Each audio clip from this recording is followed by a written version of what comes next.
So just imagine with me here, real quick. Just bear with me. I'm getting to a point. But just imagine that you're 22 years old. You're still a young person with your whole life ahead of you, and you're athletic. You play in sports in a sports team, and you have a an upcoming match against another team in another country where you have to travel and take by plane. And you know, hopes are high. Life is good. You're really excited to go travel to another country, play some sports, compete, all that, all that excitement. And then on your way there, during a flight that was supposed to be around 1 hour and 30 minutes, 90 minutes, ended up crashing, right, in the mountains. And in the process, you fracture your skull. Your mother, that was up with you in the plane, loses her life. She dies. And your younger sister, who is also on the plane with you, is mortally wounded.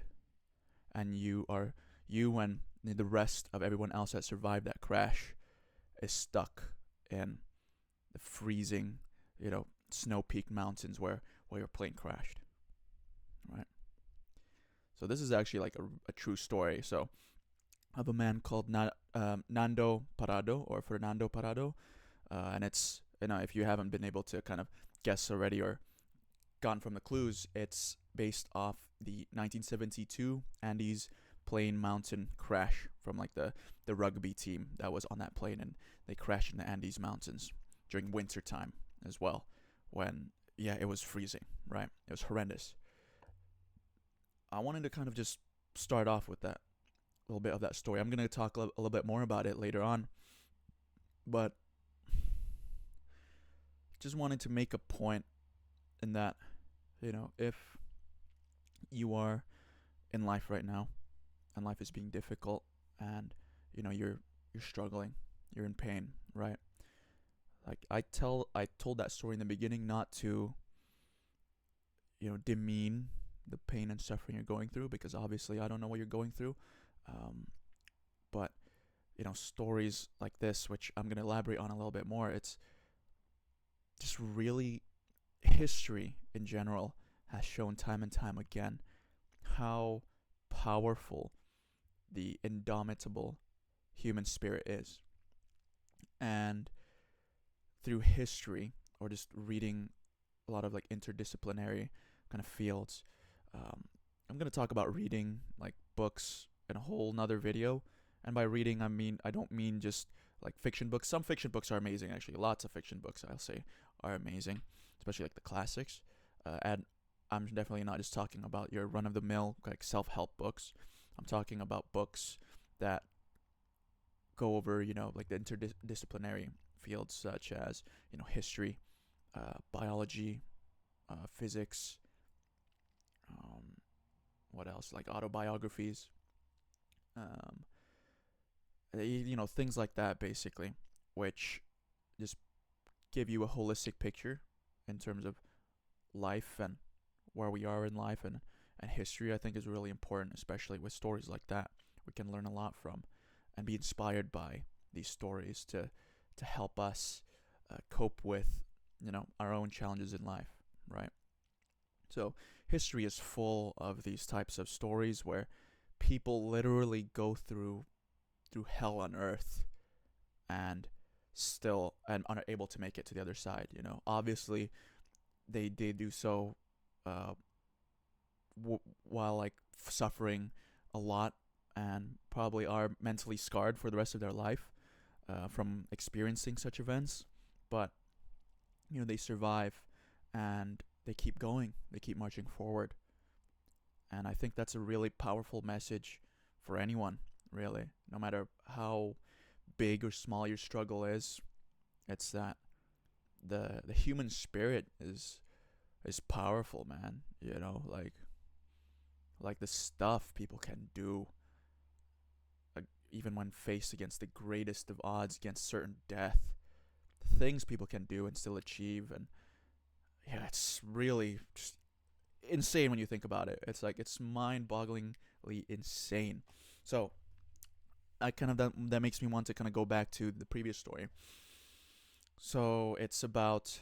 I just want to talk a little bit more about the Andes plane crash because recently I, I watched the movie The Society of the Snow, which was a fantastic movie by the way, and yeah, it was super emotional and it was horrifying. Uh, but also, in like that pain and kind of like that horrifying feeling you feel being horrified of what you're witnessing. Underneath all that is like undertones of like stories of love and hope and perseverance. Within all of that struggling and pain, which I just find like I don't know, it's just really emotional. It's really crazy. So that inspired me to read books about it from like the autobiographies of people that went through through the accident. One man in particular I want to talk about, which I think is just his story is incredible. Incredible doesn't even encapsulate uh, what this man did. It's insane. So his name's Fernando Parado, or Nando for short, that people called him, and his team. So he was 22 years old, the same age as me actually. He was 22 years old, and he was still in university. And imagine like just being that young and being put into such a horrific predicament. So as I mentioned, in that plane crash, so 45 people were on that plane. Only 17, I think, people. I could be wrong with my numbers there. Actually, ended up surviving the whole ordeal. So the plane crashed, and his mom and his little sister was on it too. So his mom died upon impact, um, and his little sister um, suffered like a mortal wound, which she eventually succumbed to, unfortunately, over the next couple of days of the event. So she died as well. And Fernando, being this 22 young man, he also fractured his skull when he crashed. People thought he was dead, right? Like this guy's done for. So they actually like really interestingly enough, um, I think it's incredible. Like it's just like up to chance really how he survived. So he fractured his skull, and when you fracture your skull, obviously that is certainly not good for your body, right? That goes without saying. So your brain swells, and yeah, your body just goes into kind of overdrive because you have a crack in your skull, right? And your brain's the most important like organ, arguably, in your body. So his brain was swelling because of this, and he developed what's called like raccoon eyes, where like his eyes were swollen as a result, and they were like discolored and stuff because of his fractured skull. So people thought the other survivors, right, of the plane crash thought he was done for. So they didn't really prioritize him all that much. They thought he was gonna die the next day or so. So they put him by the coldest area of the plane, where there was fresh snow underneath his head. And what that did, uh, you know, miraculously and serendipitously, um, actually helped alleviate the swelling in his head, and that actually helped him recover quicker. And the fact that he was also dehydrated really helped too to reduce the swelling, because there was no water there.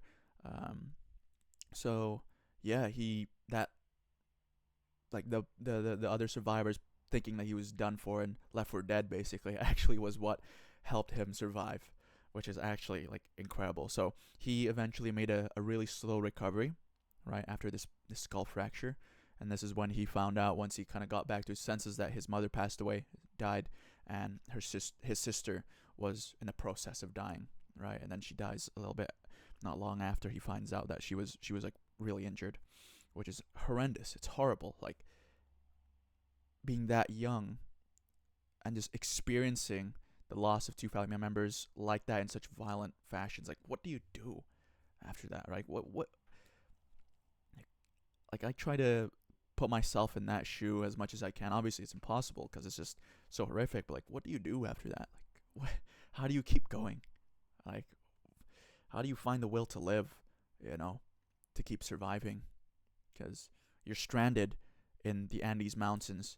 Um, rescue search teams gave up on looking for the plane wreckage after 10 days. So they were basically left there, uh, isolated and left to die in a way, right? Um, these survivors, including Nando, and the incredible thing is like some of them survived after 72 days stranded. 72 days. Like, could you imagine that? 72 days of just plowing through and surviving. 72 days, like 2 months, just a little bit over 2 months. And the human, their food rations as well was actually really low because it was meant to be a really quick trip, right? The planned trip. So they had no food. It only lasted them for like, what, I think 7 or 10 days or something like that.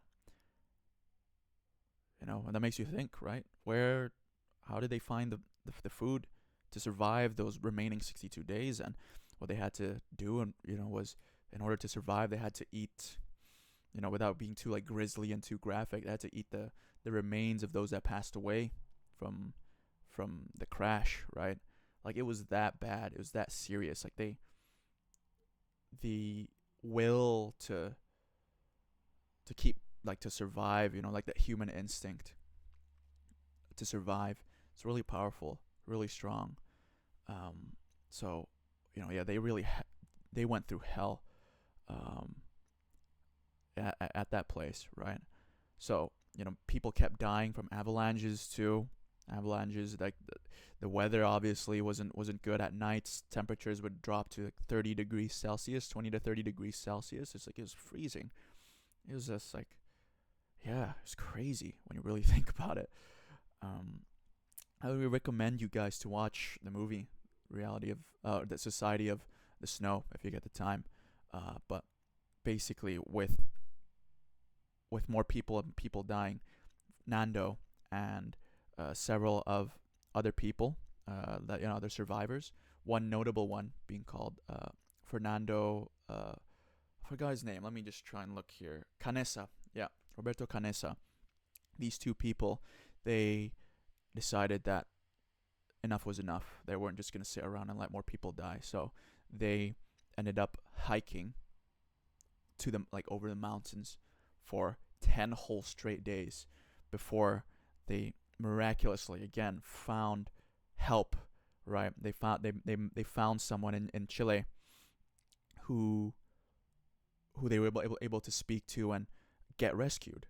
And that's like a whole nother kind of thing. Like, that's insane. 10 whole straight days of hiking in the Andes Mountains with no climbing gear, no previous training whatsoever, and like mountain climbing. He was 22 years old, so he was a rugby player, right? So obviously there was a bit of, he was fit there, but it's after 60 days of surviving in those horrible environments, where had to resort to cannibalism and all of that. And he fractured his skull when he crashed, and he lost two of his family members with it. And he still had the will and, I guess, the strength to go on hiking with Roberto for 10 whole straight days. Like, that's so crazy. And because of that act, Roberto and Nando being able to go and find help, the rest of the survivors were able to be rescued as well. And like that story, I kind of summed it up a little bit here, is just, I think, one of the most powerful examples of camaraderie, love, perseverance, and strength, that you could find. And because, they went through hell, literally, like, to the point where they had to eat the remains of, again, I mentioned, of their dead friends, like that. Like, that's insane. It's really hard to conceptualize. And history, going beyond this example, is full of kind of these types of stories. Without going too much on a tangent on another one, there's someone called Louis Zamperini. He was a So this was a soldier in World War II who also, so he was actually a um, Olympic runner that became a soldier during World War II, and he went through hell and back as well, man. Like, oh man, like these people, and he showed again extraordinary will, and strength, mental fortitude and strength.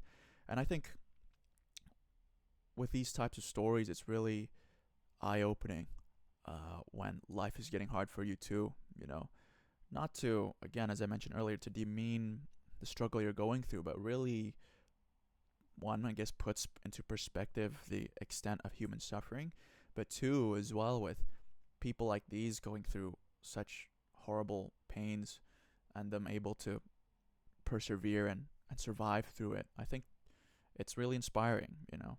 It's something that we can all look up to as people, because we all face struggles, whether we already have or will, right, in the course of our lives.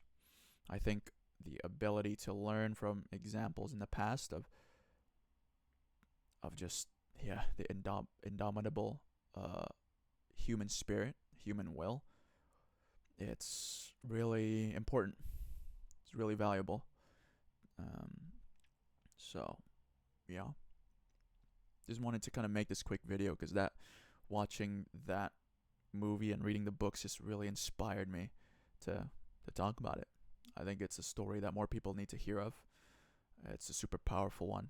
The 1972 Andes plane crash, and as I mentioned, if you get the chance, just watch. I'd say that, yeah, just watch the Society of the Snow. Fantastic movie. It is quite graphic though, so I will give that a bit of a preface. Um, but I respect that with that movie because it doesn't shy away from showing the reality of what those people had to go through. No, but yeah, that's about it.